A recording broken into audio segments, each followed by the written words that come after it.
So, Bills fans, you talked all that shit for the past 8 months. For the past 8 months, you've been talking all that shit about, oh, Lamar doesn't deserve MVP. Oh, Josh Allen should have been MVP. Which, you've been reminding us about that every single week. Every week, especially the past 3 weeks. You just thought everything that happened confirmed your delusion that Allen deserved MVP and was somehow the best player in the league last year. We heard you. Don't go and backtrack. Don't go ahead and do that. But yeah, this is going to be the post-game thoughts of Bills-Ravens Sunday Night Football, game we all watched. And yeah, if it's your first time stopping by, subscribe, click the like button, comment down below your thoughts on the game, especially if you're a Ravens fan. And yeah, let's get right into it.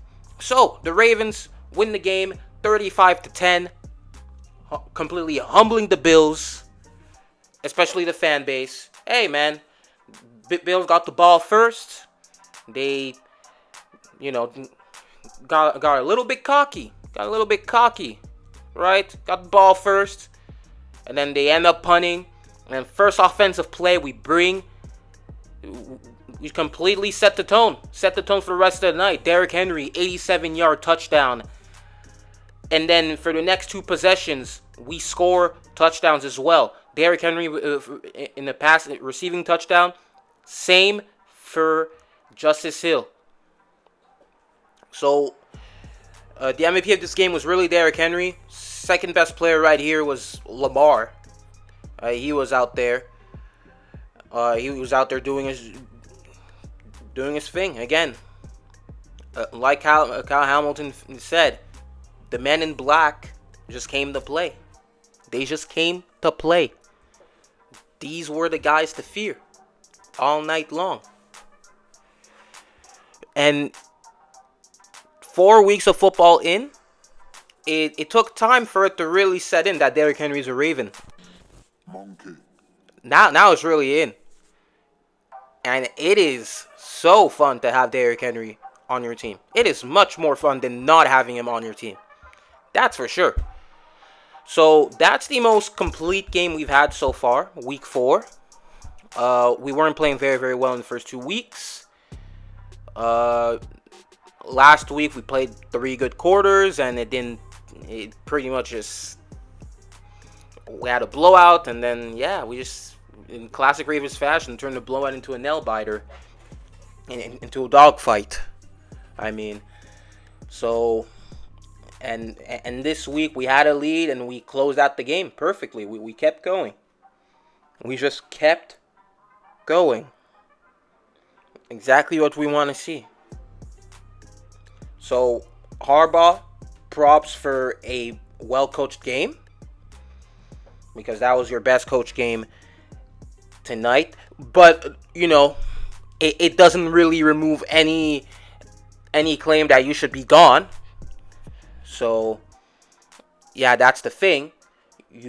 Overall, a good game. You had that one mistake that gave the Bills a first down, but it didn't matter. I guess give or take, I guess. But hey,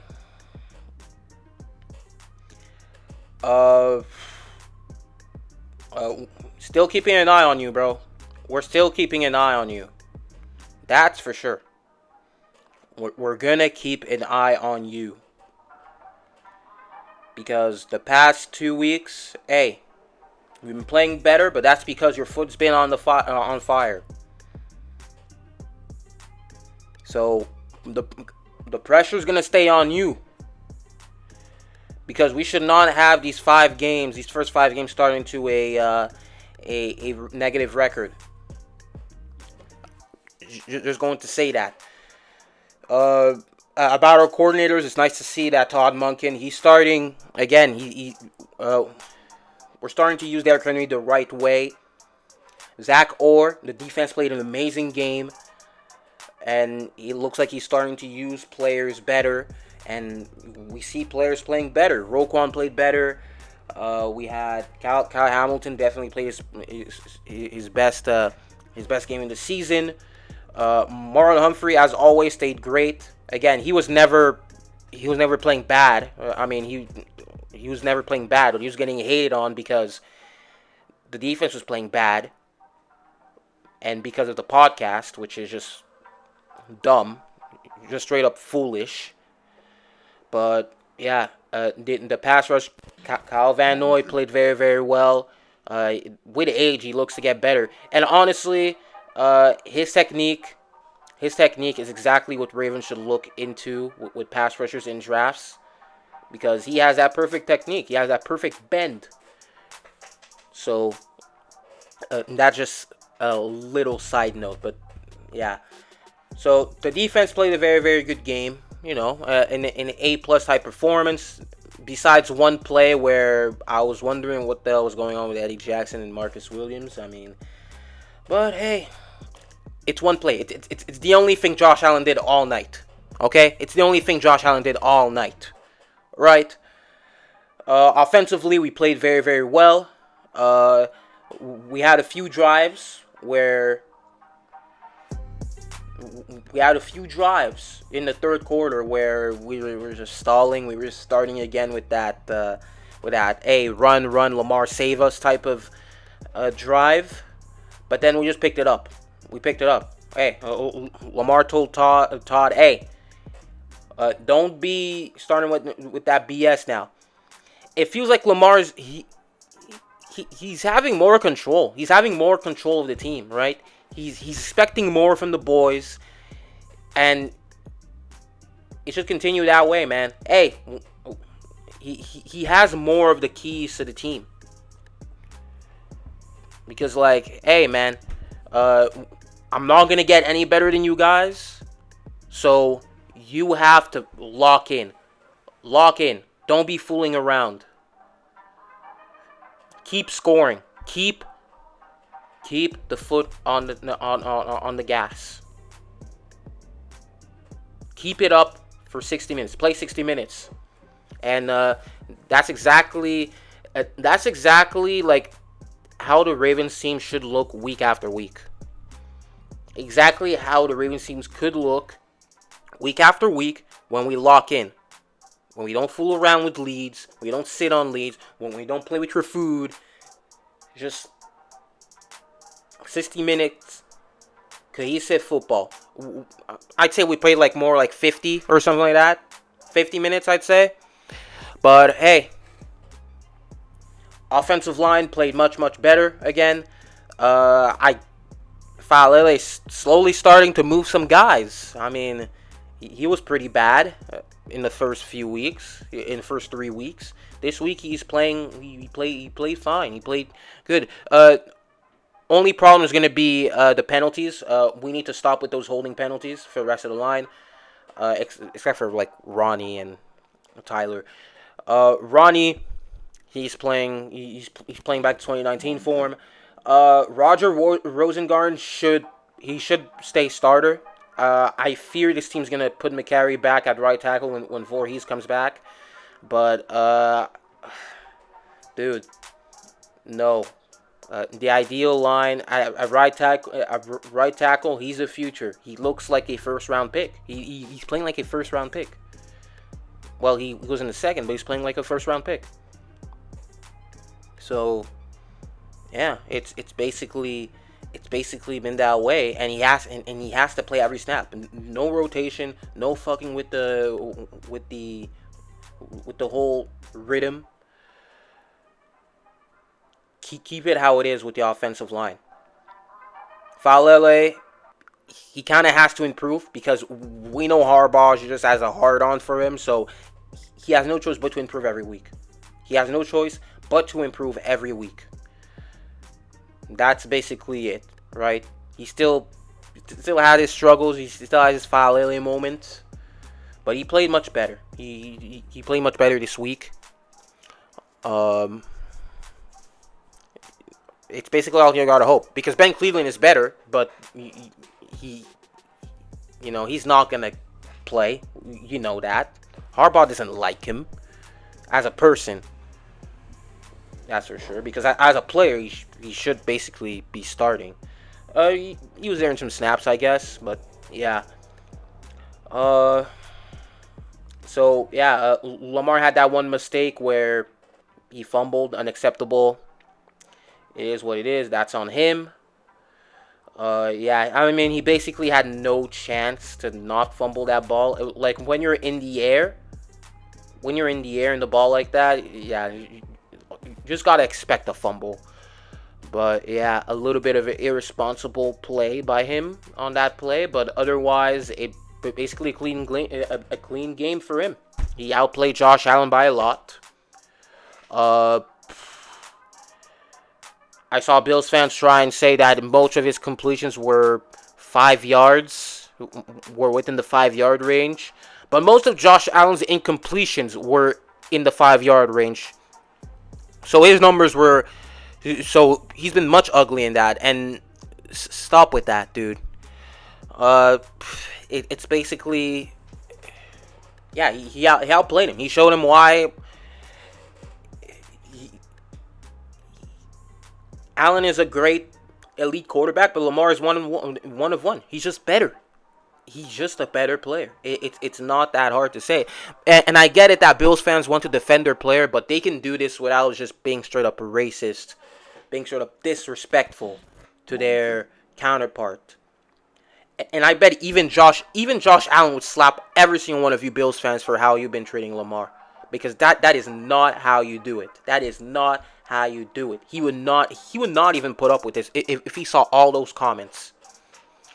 So yeah, it is what it is. I mean, uh, hey, the Bills fans got humbled and they just stay hiding. They stay hiding. That ringless fan base talking all that shit when, hey, you're just not them. Like, you're like you had Lamar's name in your mouth for the past 8 months straight. Just for him to invite you to your crib and smack every single one of your players. Just beat the shit out of everybody. That's simple. That's simple. It is what it is. That pretty much ended the debate, I guess. It paused it, at least. But when Lamar's gonna get his ring, and Josh Allen will stay ringless. I don't know. It kind of gonna close the debate. It's gonna be, it's gonna be Lamar's closer than Mahomes than he is to Josh Allen. You know, that's all I'm gonna say. Hold on. So that was a very important game from a very important win because every other team besides the Bengals won this week. The Steelers lost, so that puts us within one game of the division. The Browns lost, and the Bengals are 1-3, are only 1-3. So yeah, it's a big win, and it was a type of game that a serious game, serious game. Next week we turn to Cincinnati. We should just have the same game plan. I mean, we have been very, very good on the ground with Derrick Henry. Every single time we've used him, he's leading the league in yards. The Bengals' interior D-line has been a huge issue for them. Even Bengals fans are going to say the same. So, yeah, there's no excuse not to just come in prepared, and put on a show. It's that simple, right? They just need these. You just need to run the ball, same game plan.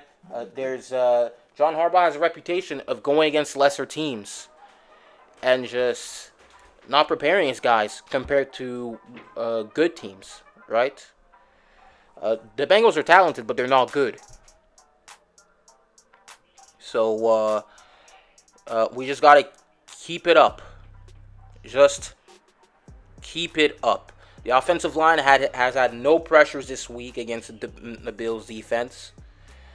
And next week we're playing Trey Hendrickson basically on the defense, and we should be able to completely run inside. We've in week 1 we had 170 rushing yards, 149 in week 2, 108. Oh no, that's the Bengals allowing. The Bengals, my bad. The Bengals are allowing 170 allowed 170 yards week 1, 149 week 2, 108 week 3, 155 a few days ago. And the teams they've played, that was in their easiest stretch of games. Like it's not a bunch of world beaters either. In week 1, they played the Patriots. Ramondre Stevenson ran all over them. Week 2 was Pacheco. I think it was Pacheco still. I think Isaiah Pacheco was still playing.